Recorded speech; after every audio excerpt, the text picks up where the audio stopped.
And welcome back to Kite Sports, where I had another miserable weekend making these picks in NFL, and I'll just blaze right through them because I just got to admit, heard a lot of the chatter about Mike Tomlin this weekend, and it brought on tight down. Yeah, I was beside myself.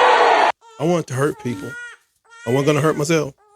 I wanted to hurt people because I just thought they was talking crazy and reckless. But we'll get to that another time. But this weekend, unfortunately, something needs even we need to really focus on. These picks, man. Golly. I only had 6 correct picks out of 15 games, and that's just awful. I thought I had it. I thought I was coming up with a system. But it seems like my system needs to be involved in calling somebody in Vegas and just paying $500. That's ridiculous. Starting out the day, I'll skip over the greatest game of them all from the greatest team there is, the Pittsburgh Steelers, and of course I go with the other riffraff. Starting out, we have Atlanta over Tampa Bay. Desmond Ritter was just awful. And he threw one of the worst picks I've ever seen inside of a 4-yard line until Monday night. If you saw Will Levis, Ritter didn't throw a pick six. They ruled the guy down, but it should have been a pick six. But yeah, Will Levis did throw a pick six to a defensive lineman, and somehow they still won the game. Yeah, it was just a horrible game. I mean, the Falcons took a beat down. I mean, Baker cooked the Falcons with 2 TDs and didn't make any mistakes. I took a loss with Detroit over doggone Chicago. Chicago just they went out there and declawed the Lions by 15 points. 15 points. What the what? I mean, Fields is playing for his meal, trying to play for his next contract. He made no mistakes. 280 yards all purpose and a touchdown. Meanwhile, Goff, oh my goodness. Goff came in with 2 interceptions and he took at least 3 sacks by my count.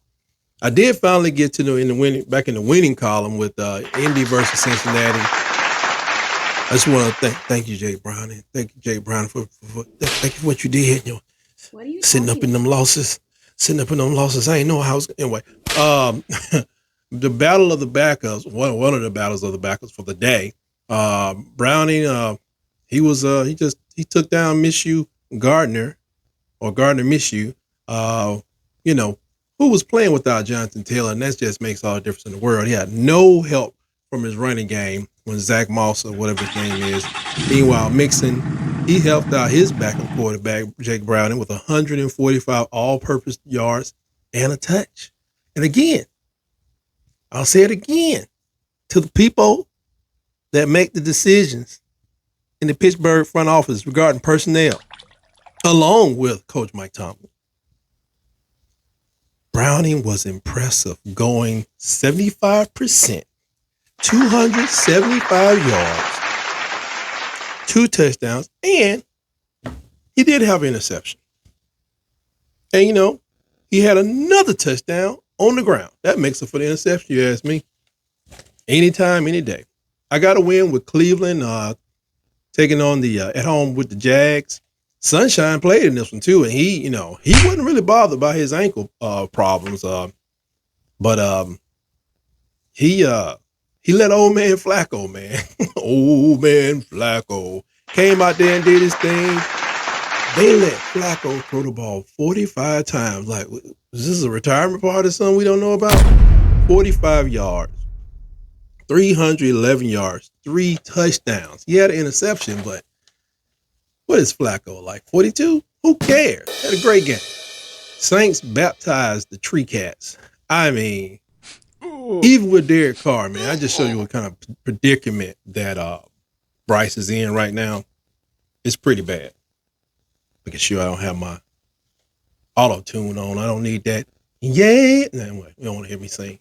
Anyway, Bryce did not make, he put up no kind of fight in this one. Man, They just got beat down. They lost 28-6, folks. And I really do feel sorry for them. I hope things get better for Bryce soon before everybody on the offensive side of the ball loses their job. As you may or may not know, I just recently dropped my 100th video. And to commemorate the moment, my kids bestowed upon me a wonderful honor. YouTube doesn't care that I have 100 garbage videos, but my kids do. So they made me this awesome gift. They made me this awesome plaque, for lack of a better phrase, to commemorate the moment. And if you would, I'm gonna put it up here. If you would, we, you know, I know a lot of you guys are busy, but if you could, please subscribe to this channel, because we want to eventually replace this with something. There's nothing better than this, but if you could, please like and subscribe to this channel. We really, really need it. Just please.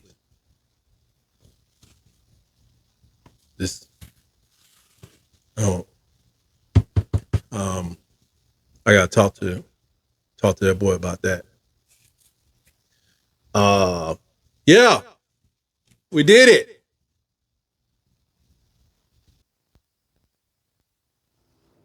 Houston got blown out by the Jets. I'll say it again. The Houston Texans, led by Coach DeMeco Ryans, they were blown out of the water by the Jets, 30-6.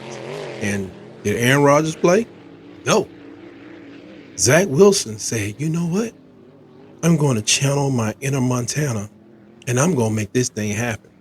He went 27 for 36 for 301 yards, 2 touchdowns, no interceptions. The Jets defense, they locked up the Texans like they worked for TSA or something. Usually the Jets out there to run with. They was in there. They were scanning folks coming through the door, and they were just like, yep, you put them in the cell. They locked them up.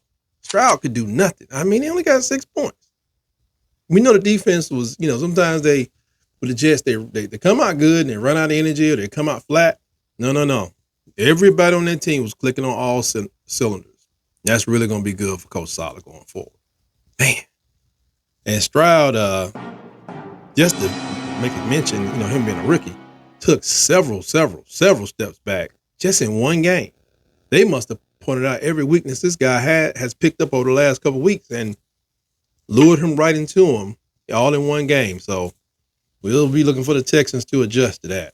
The Rams, they covered, which gave me the L. But the Ravens did win the game. Both teams were posturing for playoff runs, it seems. Everybody's all loosened up and know what they want to do. The defenses need to tighten up for both of them, because these QBs went off. Both of them had about 300 yards and 3 touchdowns. That's right.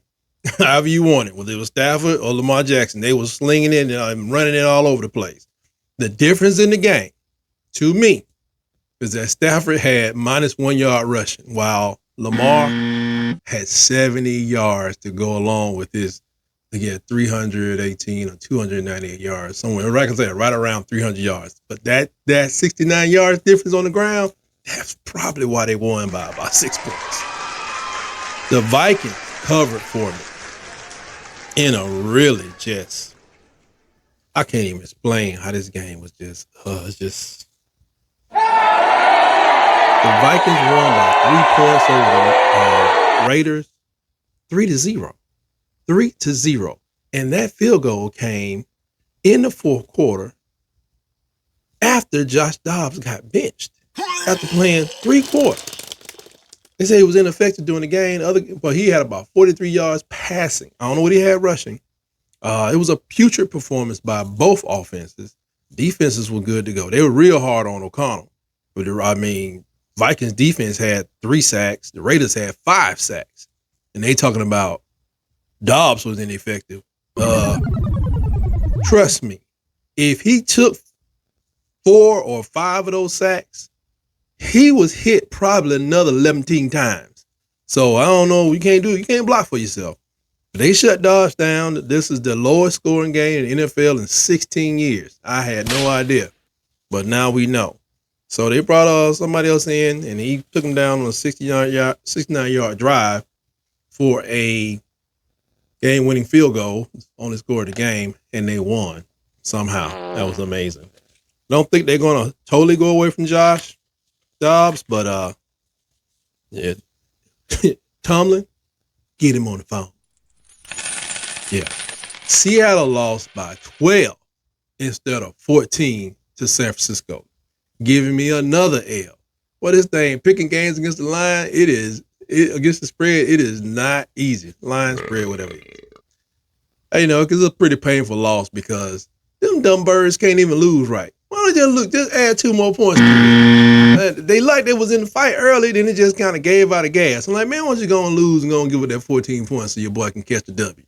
Anyway, I called the Chiefs over Buffalo, but it was one offsided foot cost me this win, and boy, my homeboy, he just self-destructed. I don't, y'all remember on Friday when Debo took Red Chain and he ran off and Smokey said he gonna cry in the car.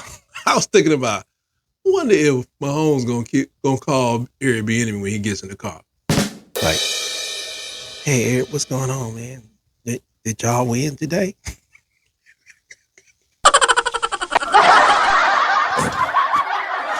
Hey man, it ain't go too good. I've been missing you. No, I don't know. Something around that team. Because when they lost Cheetah, I was like, oh, it's over. No. And now it's just like, out of all the stuff, last year looked good, it won Super Bowl, but like out of all the stuff, is Eric Bieniemy, was he the person like Andy Reid said, we gotta be on time, we gotta be punctual with our routes, we gotta be timely. Was Eric Bieniemy the person, though? Was he the anger interpreting the offensive strategy means? Like, okay, coach, I got it. Let me tell y'all knucklehead something. Be out of place when the ball comes. Be out of place, see what happens. You gonna go? I don't know, man. Cause they like, what are they, 8-4? Defense is even playing better. So I don't they having offensive problems in Kansas City? The Broncos stumped the voltage out of the Chargers, giving me an L because I thought Herbert was going to play. I will make this admission. We were talking about the Heisman this weekend, Oregon, and who the Steelers could get maybe in the late in the 18th pick, or trade up and get. Somebody said, y'all could get Bo Nix, and I was like, I don't know, the Oregon quarterbacks. They was like, well, Herbert, he's doing pretty good. I said, Herbert went to Oregon. Mischievous and deceitful, I know. chicanerous, yes, and deplorable. I'm getting better. I just don't know what they are with the college folks. I do think Herbert's doing good. I'm just thinking I got Martin Mariota on the brain. But he was out with a finger, and the defense took advantage. And man, they stomped on whoever. I don't even know who that dog. I never heard of that quarterback. He probably a Division II. I don't know. Whoever was his backup, Rickett, Flight, Stick. Whoever he was, I never heard. I mean, I would remember the name Stick, just like I remember Duck. Come back, Duck. Come back, Duck. We need you, Duck. Where are you? Where are you? Come back, Duck. Well, Dallas destroyed Philadelphia in a game with, Philly. Who knew? Philadelphia's defense would have a strip sack for a scoop and score. A.J. Brown, Devontae, and Jalen would fumble the ball. And I think Dallas scored off of each one of them turnovers, either with a field goal or a touchdown. They stumped out the Freebirds 33-13. I called it. I just thought that, Jalen was not up to it right now. He really needs to sit down. They're in a pickle now because I think they still can lock down the NFC conference home field advantage throughout, but it ain't looking good. That was just an ugly loss. It was hard to watch. Green Bay had to sit there and wait for this game to end. 'Cause I'm sick and tired of having my DVR storage servers and then just people just totally disrespecting me, bombarding me with information from other games I can watch later. Just don't do it.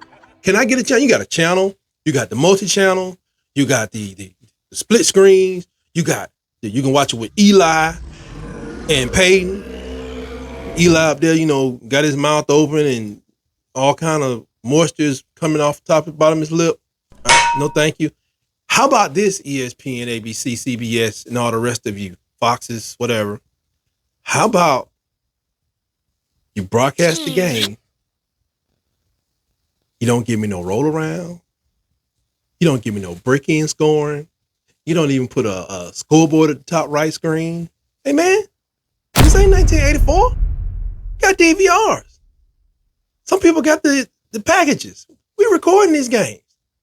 I could watch NFL and the commercials that come with it. No, I'm gonna fast forward. But I'm gonna watch the commercials too. I could watch them from Sunday at 1 o'clock all the way into Thursday. If you stop telling me all the scores and all the highlights. I digress.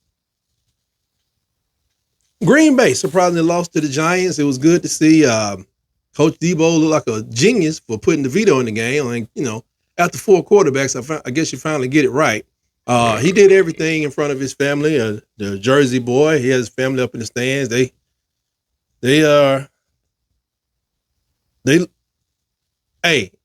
I had never been to New Jersey. Only thing I know about New Jersey is what I've seen on TV. They act like they're from New Jersey, movies included. Check it out yourself.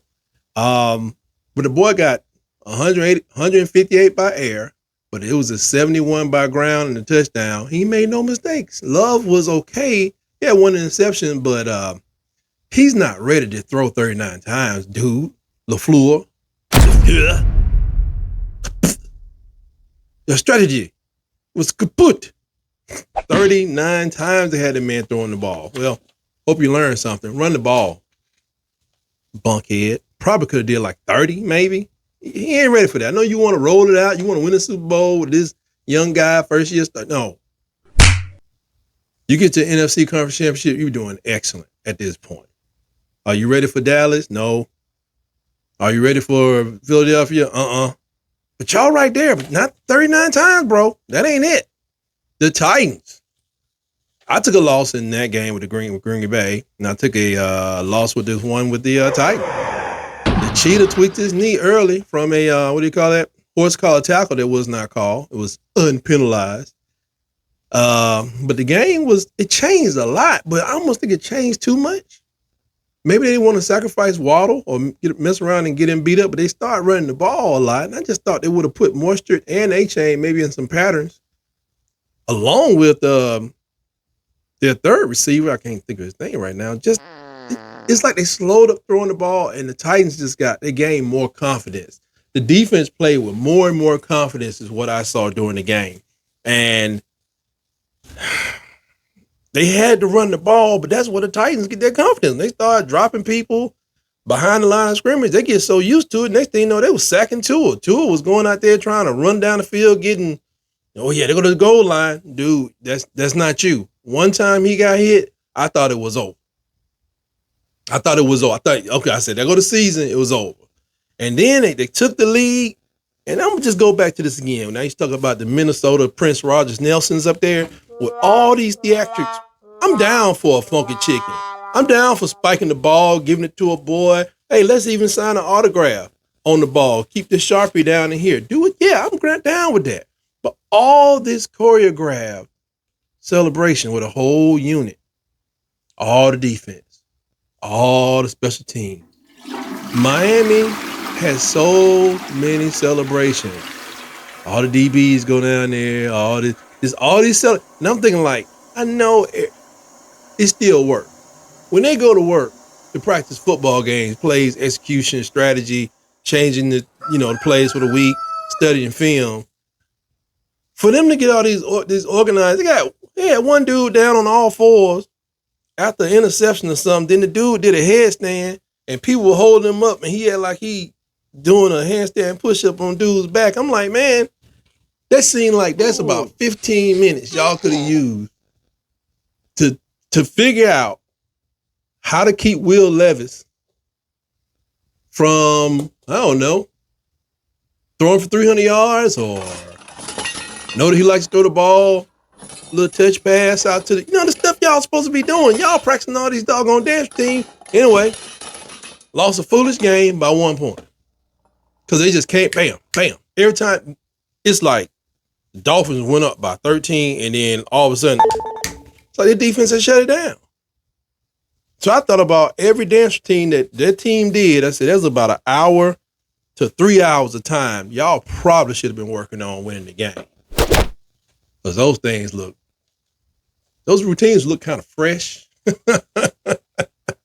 It looked kind of fresh, like they just had choreographed them in. Maybe somebody came over from the Miami Sound Machine and worked with y'all, or somebody from Club Strawberries or KOD.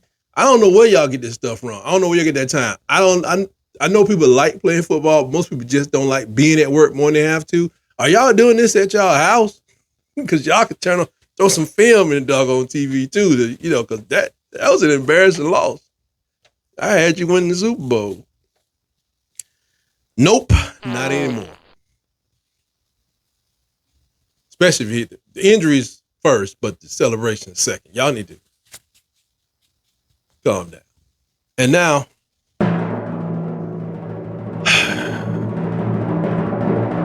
I'll do a short review of the game between the Pittsburgh Steelers and the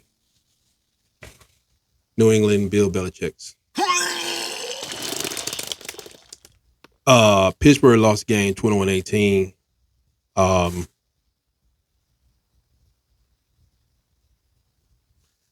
This gave me a win. I'll go deeper into my synopsis of this game in another video because I got some things I want to say. But the only reason I won this game is I said if they start Mitch Trash Bisky, they're going to lose. Yeah, boy, oh boy, was I right. So I'm going to pull up the old game summary scoring drives and show you exactly what happened. If you weren't there, I'm going to take you there. Drive by drive. Defense probably looked over there at the beginning of the game and said, man, we need to go tell that dude he needs to just quit, man, or I'm going to have to just take him to the showers and take him out. And they probably said, no, Minka, don't do it. Don't do it, Minka. And Minka said, No. Rough on him now. No, he needs to know. Okay. He's always crying. Tough love it is. Tough love. Wake up, idiot. hey, man, why is this man still in the NFL? Ben Roethlisberger, Terry Bradshaw. Okay, all the greats, right? We don't have, there are a couple quarterbacks that did okay. I think Cordell Stewart, he didn't try to lose jobs. Try to lose games like Neil O'Donnell did. Mitch Trash Bisky is lowering himself to Neil O'Donnell status, but it's just like, well, while I think that Neil O'Donnell was purposeful in his actions, this man cannot help himself. If you put me at quarterback with the Pittsburgh Steelers, we are going to lose. And if you understand that, because I can't throw, I can't read defenses, and I know I get the footwork for the handoffs wrong. Why is this man still on the team? Take his jersey, man. Somebody need to take his helmet, hide his cleats, burn his cleats, just set them on fire. Hide his helmet and take all of his jerseys and ship them to Antarctica. And then tell them where they are, and then tell them to go find them. Then don't give him no more rides to the games. Tell him y'all meeting somewhere else. Give him his money, man. Give him all his money. Tell him to go to the XFL and get his confidence back. Man, it's trash. He's trash biscuit.